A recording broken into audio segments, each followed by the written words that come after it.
we're going to just start off nice and simple as we've done before with our ankle rolls, okay? So you can use, you know, if you want something for balance, stick or grab hold of the walls, or like I've got a bookshelf here I could use as well. If you want in between, you can use a pole. Just start off nice, big ankle circles. So just get the ankles moving. And just big rotations. You want kind of 10 to 15 repetitions. We're just going to keep going. Around kind of 15, 20 seconds aside. Change directions there. Just coming into the opposite direction. And again, you think it up, toes up as much as you can, toes to the side, toes to the other side, and down as much as you can. So each movement you do, try and go as far as you can. Stop in there, then we're going to change sides. So really mobilize the ankle joint through all ranges of movement. Try to circle the ankle joint. Technically, you're not circling it, you come into inversion, dorsiflexion, eversion, plantar flexion. You combine in some of those movements. There are only 4 movements of the ankle. It's not, it doesn't rotate as such or circumduct. So it's not like the shoulder joint where you can press it around. It's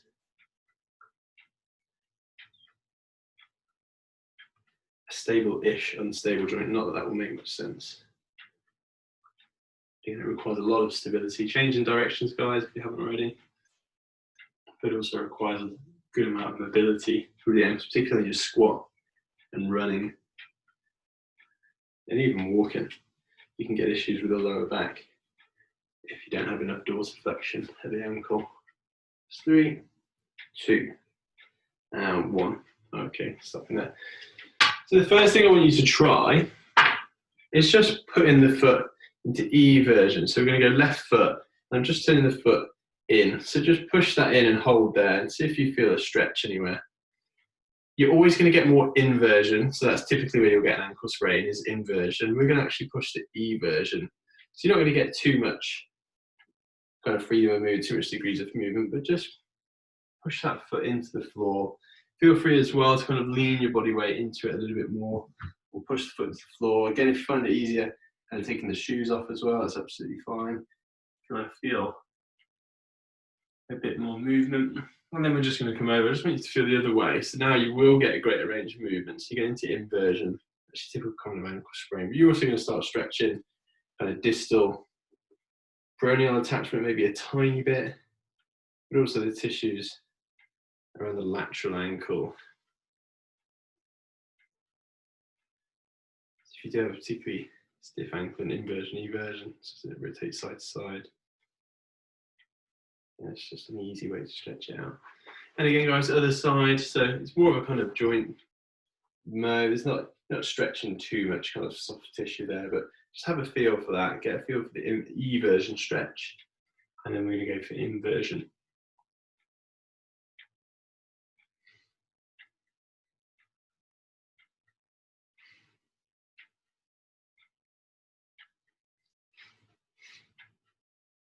And the other way, just push that ankle down. So now you're going for that typical ankle sprain movement. Obviously, as you do it stretch, you don't want to put anywhere near enough force to really sprain the ankle, unless you barely had a ligament there.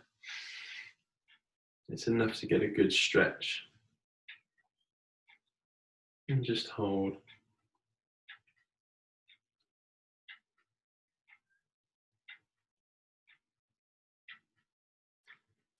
Good, and keep it there. Okay, the next thing we're going to do is dorsiflexion stretch. Now you can do with a towel for this. So in here I've got tea towels, or I've got hand towels. Hand towels probably better because you can get a better grip on it. So any towel you can use, again, same as other classes, t-shirt, you can use a pillowcase, whatever you want to use. We'll give you a few more seconds to go and grab anything you want. It's just something, or even resistance bands you can use, okay? Something to put over the forefoot. Okay, so think about the thickest part of your foot, so where your toes come out to the side, okay?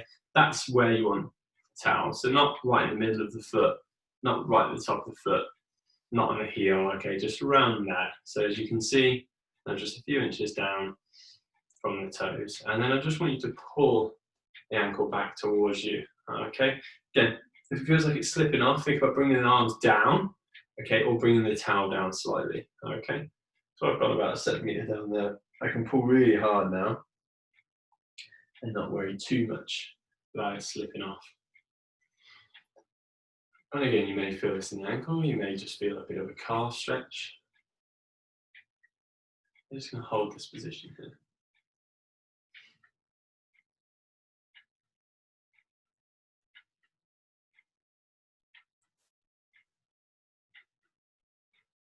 Again, if the stretch starts to ease up, just again pull a bit harder.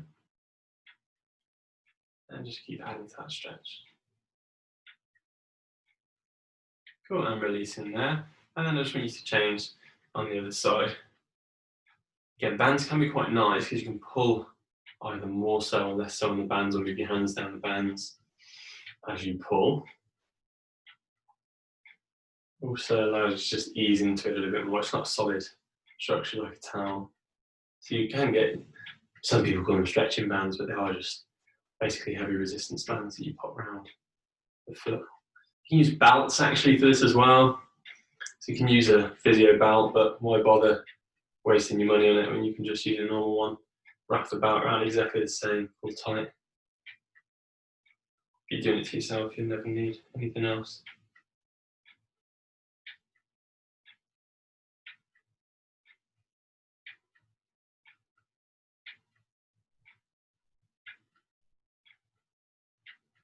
Good, and then something that's the opposite, dorsiflexion. Dorsiflexion is usually the movement we're going to focus on. So obviously as you load over the ankle, the knee comes over the ankle, say running, squatting. So if you're just picking something up, somewhere else, sitting down to a chair, you need the knee coming over towards the toes essentially. So that's always going to be your most important movement. You can work on your plantar flexion, but not many people have an issue with that plantar flexion. In terms of that plantar flexion movement, you can actually do it. We'll do it to start with the quads. So if you can pull the ankle up, you'll get a bit of a quad stretch. At the same time, you're obviously therefore stretching tissues in the front of the foot as well. Another way of doing it is even if you can't get the foot too far back or heel towards your bum, you can pop the foot on the floor, and then you can kind of just, again, if you want more of a stretch of the tissues around the front of the shin, you can just pop that foot down. You can even push the ankle forward a little bit. You'll get a stretch just kind of coming up into the ankle, but probably more to the top of the foot as well. There's some of the tissues there. So if you just push on the heel and push that down towards the floor, whilst keeping your knee up still. So don't just let the knee fall as well. Try and keep the knee up and then push down. So I get quite an intense stretch there, more so in my toes, front of my toes. And just hold there. So again, just have a feel of how this stretch feels. If you ever do a heavy kind of change direction circuit or a lot of balance work or something like that, or you've just been on your feet a lot and you want to stretch out the tissues on the top of the foot, again, here's a nice little way of doing it. This isn't always going to be the most kind of sport-specific stretch or the best stretch after on doing your feet, just this specifically. Again, you want to use it as a bit of a group of stretches. See how that feels. We'll then come up into the actual quad stretch as well, so we'll get a good quad stretch to start with today as well. Then just pull the heel into the bum and just try and hold. And again, think about, rather than being around the ankle, try and go a bit higher up towards the toes and pull on there. And again, so then you kind of work it into that plantar flexion range to get a bit more stretch in the front of the ankle, front of the lower leg as well.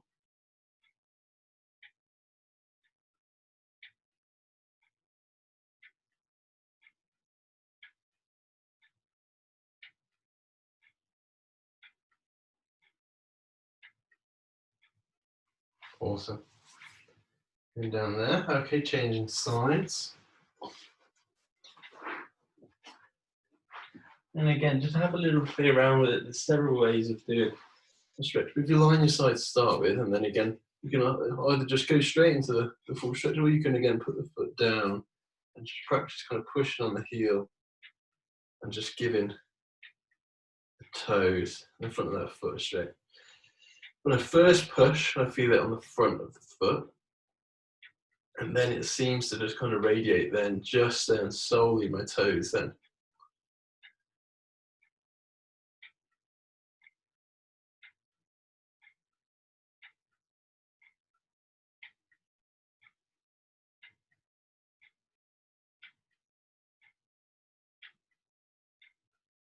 And then come all the way in. So get the quad stretch involved as well, but grab the foot just a little bit higher than usual and pull back on there as well.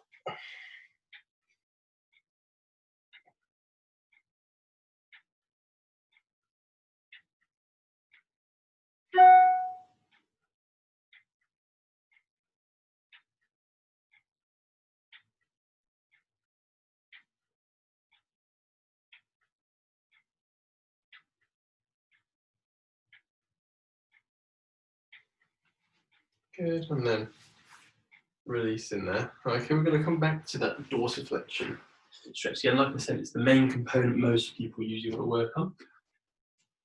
You need a certain degree to have a fairly efficient running pattern. So again, it's using the dorsiflexions, that's toes towards shin, that you want to work on. Okay, give that a nice tight pull, guys, get your grip, and then pull tight, and then just hold. Most of these stretches obviously tell you to give a nice deep breath, relax into the stretch. Obviously this, you're going to be tensing the upper body a little bit, but you can also, if you lock the arms out, you can just lean back with it. Okay, so using more so your body weight than anything else. And again, you can still slow your breathing down, and you can still hold it for a good period of time for that viscoelastic tissue, those soft tissues in the lower leg to start stretching out. So you can still just hold this position and try and relax your breathing for at least 20 seconds. So the basic principles still apply.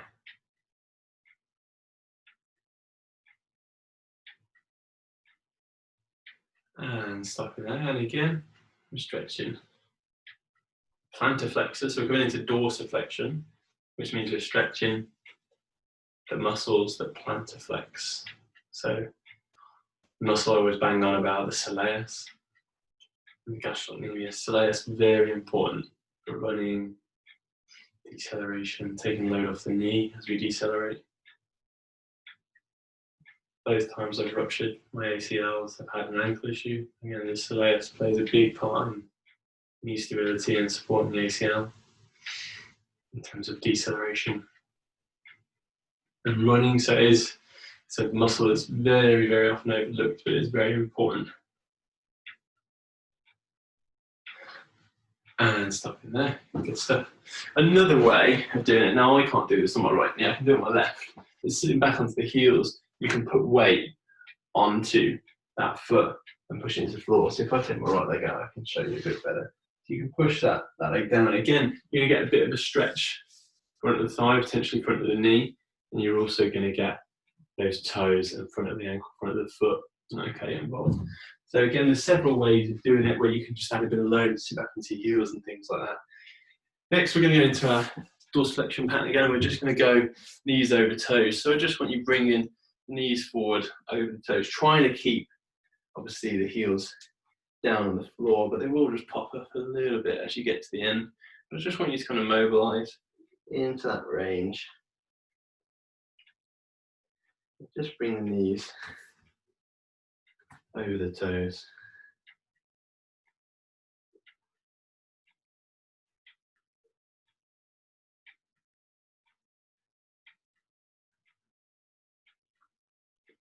Yeah, a few more seconds. Yeah, for 5, 4, 3, 2, 1, and 0. Then coming straight back into our calf stretch, gastroc stretch. Both feet back, drive the back heel down into the floor, then push the knees forward. And also stabilize through your arms, push against the wall, or as I'm doing, hands on the desk, I'm pushing myself back and trying to drive that back heel down into the floor.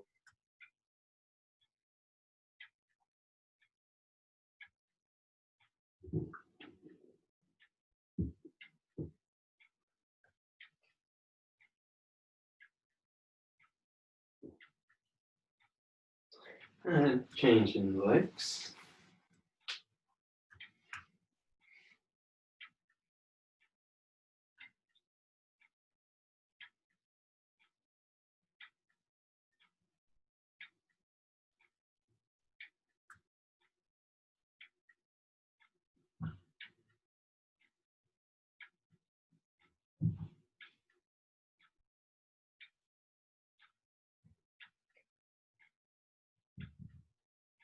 3, 2, 1.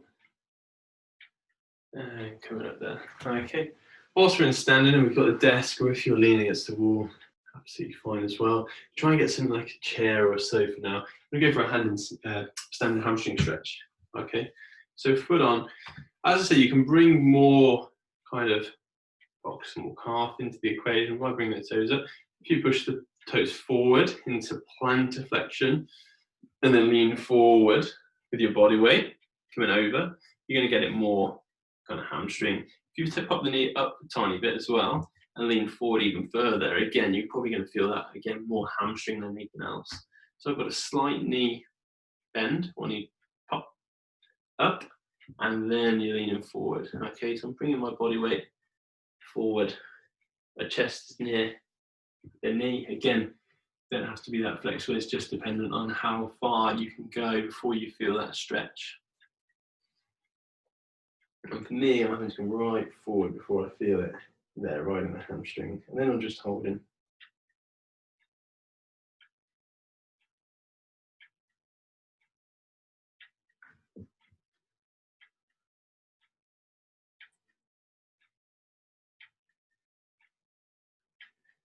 Okay, going back there, changing legs. Other leg up on desk, sofa, 30-second stare at home, whatever you want to use. So I'm again going foot slightly forward first.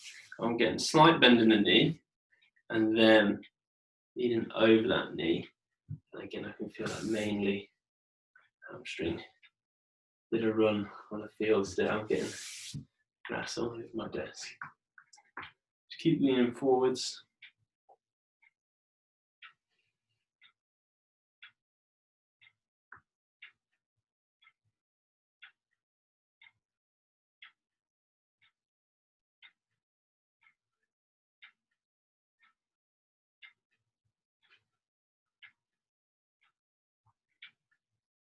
Five, 4, 3, 2, 1.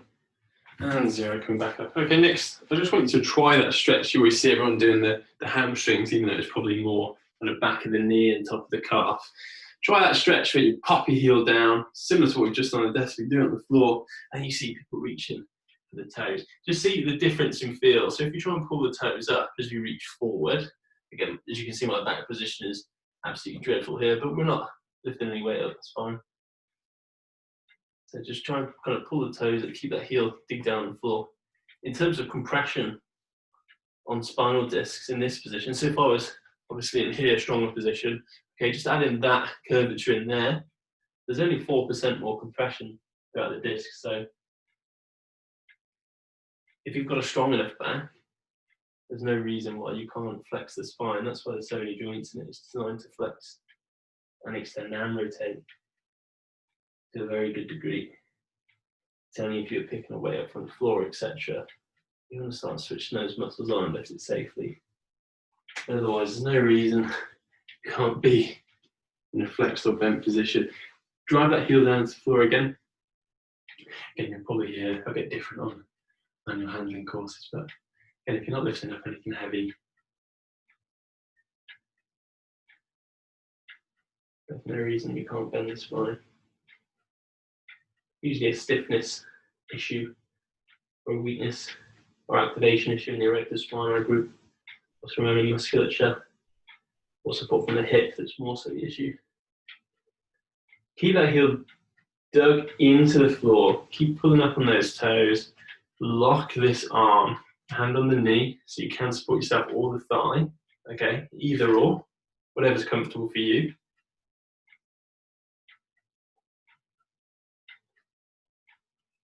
And just hold.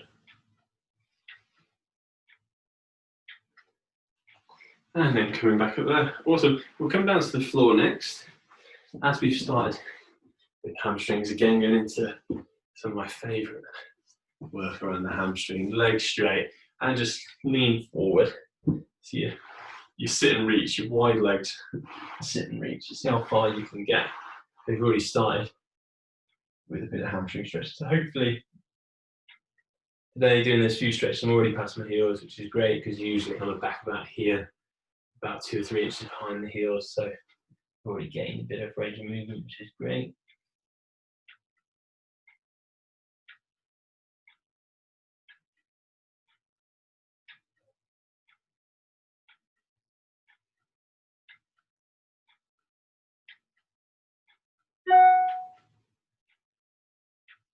And bring your weight over to the left leg.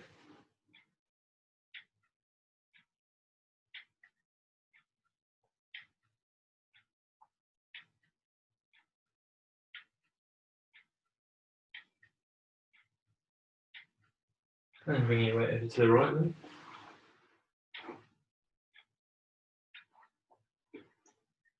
And again, if the stretch eases up, what you do is just creep forward a little bit more.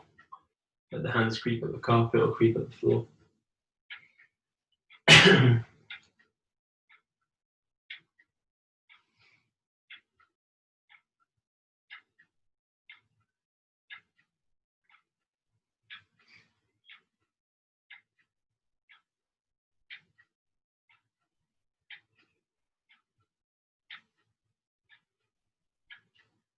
And back to the middle.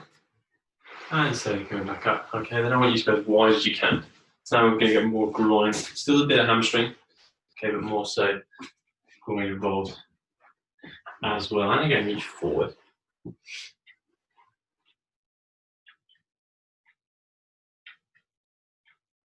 Turn the feet out slightly, you get more adductor bias. Adductors of the groin. Calling us to add the hips back together. Add adductors. Abductors. Abduct, they take away. To abduct, take away. And they are the glutes, muscles on the side of the hip.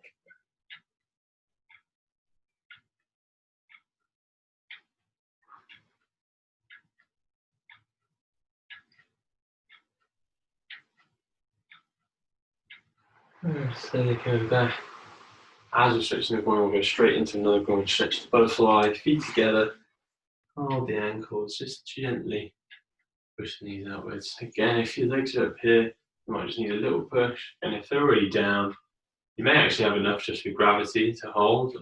Otherwise, you can push out the knees. But the easiest way to do it, lock at the ankles, just gently push out the knees. It shouldn't be painful. There's a few young athletes getting pain right on the tendon in there. And again, if that's happening to you at home, then don't push on the knees, okay? Just let them hang. If it's painful, just have a bit of support underneath, okay, with the arms. It shouldn't be painful. I agree, some stretching is going to be uncomfortable, same as some foam rolling and things like that will be uncomfortable. It shouldn't be pain as such. So if there is any pain, just stop there. Otherwise, just add that gentle push out with the elbows. 3, 2, and 1. And we're coming back to hamstrings. We're going to that sit and reach test again, but this time we're being strict with it, and we're saying it's got to be feet together. Okay, so feet together and reach forward. How far can you get? Are you at shins? Are you sock line? Depending on if you've got ankle socks and obviously long socks. So on my ankle socks. Then can you get to your laces? Can you walk up the laces? Can you get to the toes? 2 fingers over. Can you get 3, 4? Can you get the thumb over? Okay, just see how far you can get, even if that's just kind of mid or lower shin. Just lean forward, so it's back mobility as well as hamstring length.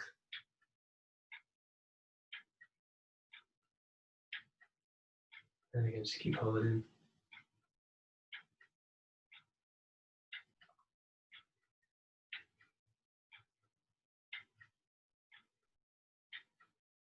Five, 4, 3, 2, 1, and 0. Again, if you pull on the tops of the feet, again, you're going to get that dorsiflexion stretch. Probably going to feel it again more back of the knees, even some of the nerve tissue. You might just feel that strange stretching sensation or tingling stretching sensation. It's completely normal. Nerves move through the body and stretch the body, same as muscles. Obviously, you just want to be a bit more careful if you start getting any kind of tingling or anything like that. That's probably the point to stop that stretch. Okay, we're going to come back to glutes next. You're going to bring one leg over the other, and then you're going to hook it. Okay, so we're doing a hook stretch, cross body, step over, glute stretch. Then we're going to come into a bit more mobility for the hips, doing some kind of knee rolls and step overs, and then we'll do our piriform stretch or our figure four stretch. A little bit of glute work next.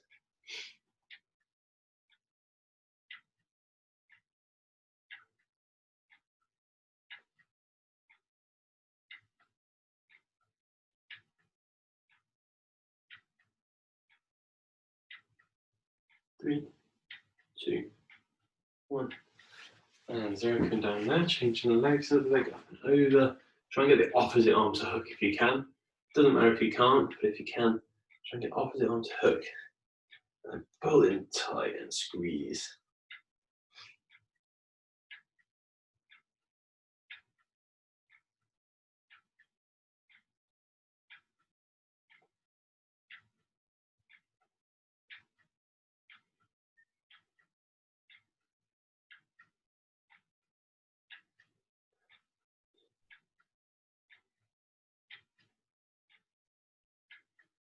And coming down there.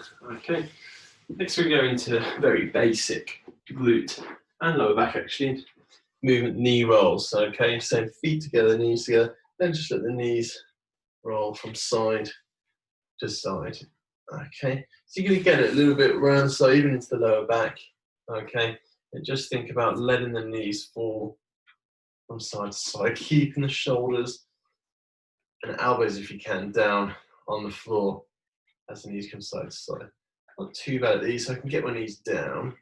Just think about driving that opposite shoulder into the floor. You can even look towards that opposite shoulder. So I'm looking at my right shoulder, my knees going over to the left.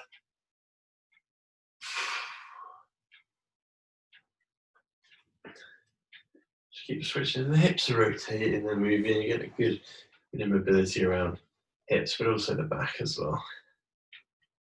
So I know it's lower body flexibility, but there's a little bit of both incorporated. I think we just sit and reach test as well. You can incorporate the lower back into that as well, and also kind of shoulder girdle and see how well that's moving as you really try and reach forward with your hands. Okay, coming back to the middle, just going for some step overs next to just try and really get the hips moving. Now you're going to get the hip up and over, you're trying to step over to the other side, then come back down. You can bring the leg up and down each time, or you can just go back to straight. If you come back to straight, you can just easily then step over, get those hips moving, may even get a bit of a stretch through kind of hamstrings and the outside of the leg as well, as you straighten the leg and bring it over.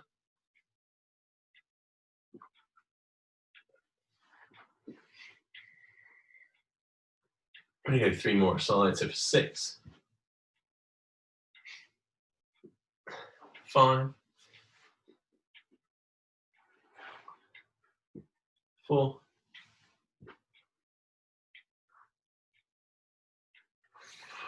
3, 2,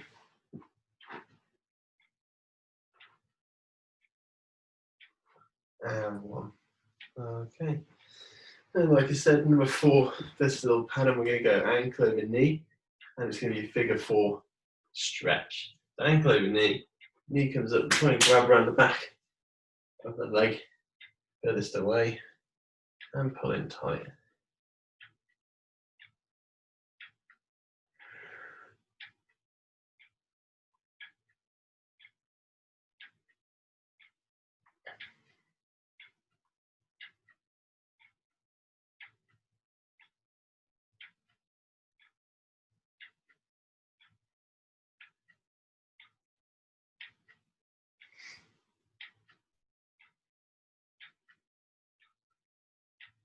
And so you come down there, and then change the legs. And again, pulling in tight and hold.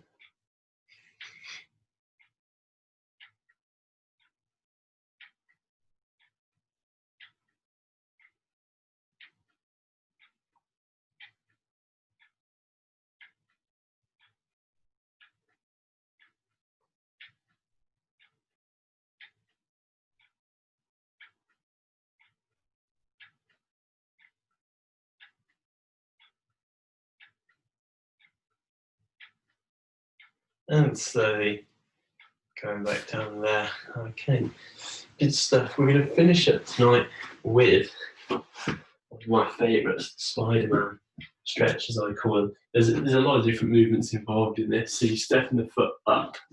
Okay, it's kind of on a twister mat. 2 hands at the top, or even press up plank position, and right foot up to right hand.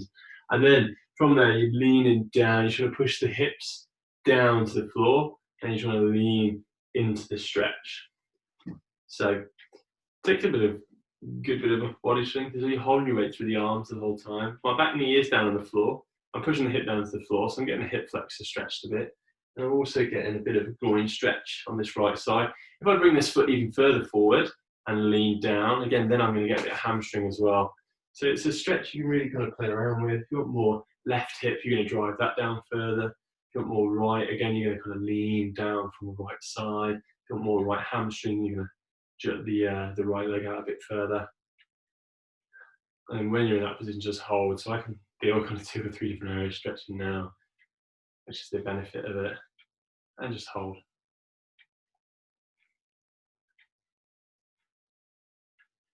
And hold 5 more seconds for 4, 3, 2, 1, and 0. Come back. Change the legs. So now I'm going left leg up nice and high, right knee back. Okay, or starting that press up plank position again. I'm a bit more hamstring, so I'm going to go left leg out a bit further, supporting my weight, and then bringing the hips down to the floor. I click somewhere there, I don't know where. Try that, so I can get that in my right groin and right hip flexor. Then I'm feeling my left groin a tiny bit, but more left hamstring.